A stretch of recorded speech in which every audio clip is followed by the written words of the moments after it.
السلام علیکم ورحمۃ اللہ وبرکاتہ۔ کیسے ہیں آپ سب؟ امید کرتا ہوں کہ انشاءاللہ اللہ کے فضل و کرم سے خیر و عافیت کے ساتھ ہوں گے۔ آج میں پھر حاضر ہوں سورہ جن کی آخری 2 آیات کو لے کر۔ انشاءاللہ میں آپ کے سامنے اس کی تلاوت کروں گا اور اس کے اندر جو قواعد و صفات ہے، جو پر پڑھنا یا باریک پڑھنا کی علامات ہے، انشاءاللہ اس کو بتانے کی کوشش کریں گے۔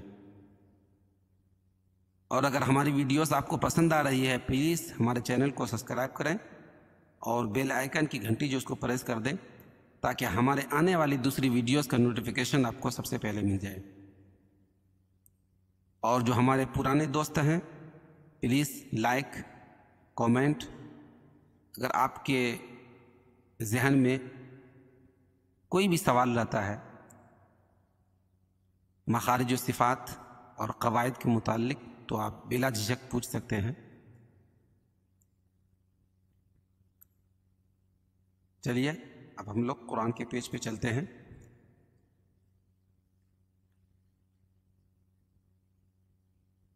اعوذ باللہ من الشیطان الرجیم،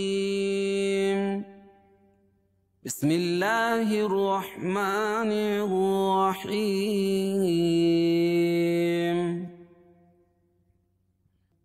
إلا من ارتضى من رسول فإنه يسلك من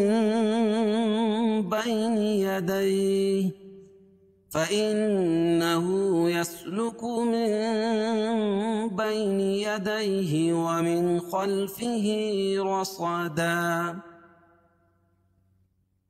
ليعلم أن قد أبلغوا رسالات ربهم وأحاط بما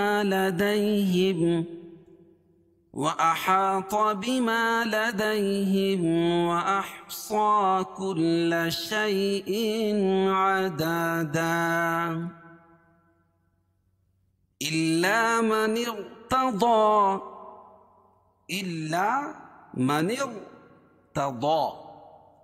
الا تشدید ہے، تشدید والا حرف سختی کے ساتھ پڑھا جائے گا۔ من ارتضى، ہم یہاں را کو پر کر رہے ہیں، کیوں؟ اس لیے کہ قاعدہ ہے کہ رائے ساکنہ سے پہلے کسرہ دوسرے کلمے میں ہو، یعنی زیر دوسرے کلمے میں ہو، باوجود کہ را کو پر پڑھیں گے۔ کیا قاعدہ ہے؟ رائے ساکنہ سے پہلے کسرہ، رائے ساکنہ یہ ہے، اس سے پہلے زیر جو ہے دوسرے کلمے میں ہے، من الگ کلمہ ہے اور ارتضى الگ کلمہ ہے، ٹھیک ہے؟ تو یہ دونوں الگ الگ کلمے ہو گئے۔ تو قاعدہ ہے کہ رائے ساکنہ سے پہلے کسرہ دوسرے کلمے میں ہو، باوجود اس کے کہ را کو پر پڑھیں گے۔ من ارتضى، مانز نہیں، پر پڑھیں گے تو اس کو موٹا مطلب باریک نہیں، پر پڑھیں گے اس کو۔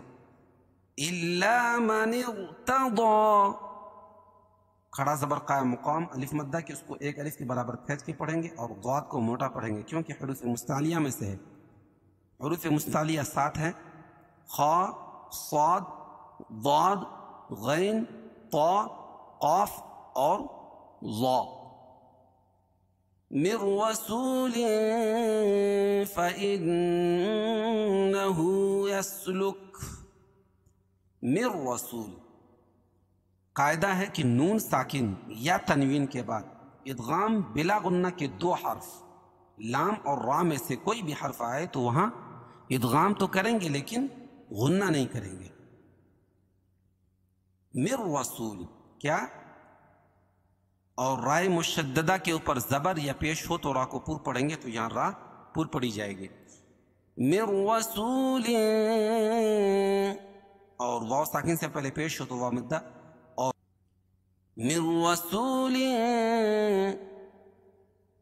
قاعدہ ہے کہ نون ساکن یا تنوین کے بعد حروف اخفا کے 15 حرفوں میں سے کوئی بھی حرف آئے تو ناک میں آواز کو چھپا کر پڑھیں گے. اور یہاں تنوین کے بعد حروف اخفا کے 15 حرفوں میں سے فا ہے، تو یہاں ناک میں آواز کو چھپا کر پڑھیں گے. کیسے؟ رسول لین، ایک ہوتا لین، یہ غنہ ہو جائے گا، یہاں غنہ نہیں کرنا ہے. کیا کرنا ہے؟ اخفا کرنا ہے، ناک میں آواز کو چھپانا ہے. لین یہ اخفا ہو گیا، لین یہ غنہ ہو گیا، تو یہاں میں اخفا کرنا ہے. إِلَّا مَنِ ارْتَضَىٰ مِن رَّسُولٍ فَإِنَّهُ يَسْلُكُ مِن بَيْنِ يَدَيْهِ. إِنَّهُ نون مشدد، اس میں غنہ ہوگا، الٹا پیش قائم مقام غومدہ کے، اس کو ایک الف کے برابر کھینچ پڑھیں گے. یسلکو، یسلکو من، یہاں اقلاب ہوگا، اقلاب. قاعدہ ہے کہ نون ساکن یا تنوین کے بعد با آئے تو نون ساکن یا تنوین کو میم سے بدل کر غنہ، یہ چھوٹی جو مین ہے، میم سے بدل کر غنہ اور اخفا کے ساتھ پڑھیں گے، اسی کو اقلاب کہتے ہیں. تو یہاں نون ساکن کے بعد با ہے تو اس سے پہلے چھوٹی سی میم آئے گی، تو نون کو میم سے بدل کر غنہ اور اخفا کے ساتھ پڑھیں گے، اس کو اقلاب کہتے ہیں. کیسے؟ اخفا کریں گے، اس کے بعد پھر غنہ کریں گے. من بین یدی، یا ساکن سے پہلے زبر ہو تو یا لین، اس کو نرم آواز کے ساتھ جلدی ادا کریں گے. ومن خلفه رصدا، قاعدہ ہے کہ نون ساکن یا تنوین کے بعد، تنوین دو زبر دو زیر دو پیش کو تنوین کہتے ہیں. نون ساکن جس نین کے اوپر جزم ہو، نون ساکن یا تنوین کے بعد حروف حلقی کے 6 حرفوں میں سے کوئی بھی حرف آئے تو وہاں اظہار حلقی ہوگا. اور یہاں نون ساکن کے بعد حروف حلقی کے 6 حرفوں میں سے خا ہے. خلفی کھڑی زیر قائم مقام یا مدہ کہ اس کو ایک الف کے برابر کھینچ کے پڑھیں گے. اور را کے پر زبر ہے تو را کو پر پڑھیں گے، صاد کو بھی پر پڑھیں گے. اور دو زبر کی تنوین پر وقف کی صورت میں ایک زبر کے قائم مقام الف پڑھیں گے اور دوسری زبر اپنی حالت پر باقی رہے گی، جیسے رصدن سے رصدا.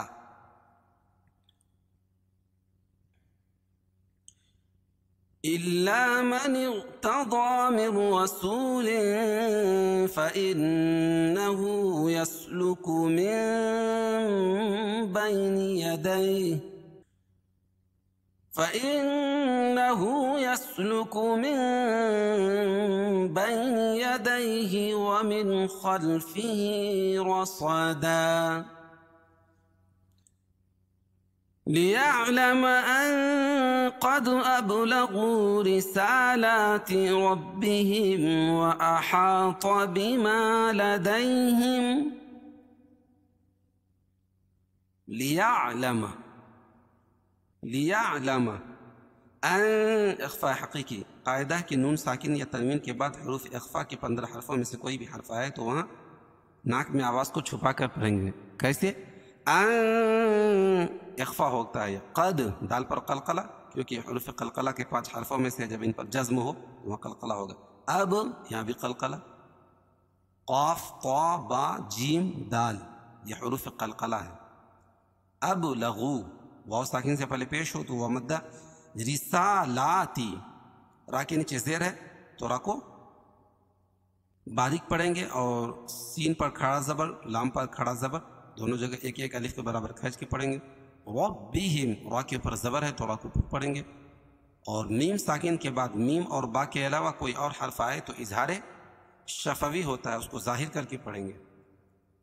وَأَحَاطَ تو کو موٹا، بیما الف مدہ، لدیہم یا ساکن سے پہلے زبر ہو تو یہ علین، اس کو نرم آواز کے ساتھ جلدی ادا کریں گے. وَأَحَاطَ بِمَا لَدَيْهِمْ وَأَحْصَىٰ كُلَّ شَيْءٍ عَدَدًا. وَأَحَاطَ بِمَا لَدَيْهِمْ وَأَحْصَىٰ بِمَا لَدَيْهِمْ وَأَحْصَىٰ. میم ساکن کے بعد میم اور با کے علاوہ کوئی اور حرف آئے تو اظہار شفوی ہوگا، اس کو ظاہر کر کے پڑھیں گے. وَأَحْصَىٰ صاد کو کے اوپر کھڑا زبر اس کو ایک الف کے برابر کھینچ کے پڑھیں گے اور اس کو موٹا بھی پڑھیں گے، اس کو پر بھی پڑھیں گے، احصا، کیوں کہ حروف مستعلیہ میں سے کل شیء عددا۔ قاعدہ ہے کہ تنوین کے بعد نون ساکن یا تنوین کے بعد حروف حلقی کے 6 حرفوں میں سے کوئی بھی حرف آئے تو وہاں اظہار حلقی ہوگا، اس میں اظہار ہوگا، اس کو ظاہر کر کے پڑھیں گے، جیسے شیء عددا، شیء عددا۔ اور دو زبر کی تنوین پر وقف کی صورت میں ایک زبر کے قائم مقام الف پڑھیں گے اور دوسری زبر اپنی حالت پر باقی رہے گی، جیسے عددن سے عددا۔ لِيَعْلَمَ أَن قَدْ أَبْلَغُوا رِسَالَاتِ رَبِّهِمْ وَأَحَاطَ بِمَا لَدَيْهِمْ وَأَحْصَى كُلَّ شَيْءٍ عَدَدًا۔ اب ہم لوگ اس کو ایک مرتبہ متن پڑھتے ہیں۔ إِلَّا مَنِ ارْتَضَىٰ مِن رَّسُولٍ فَإِنَّهُ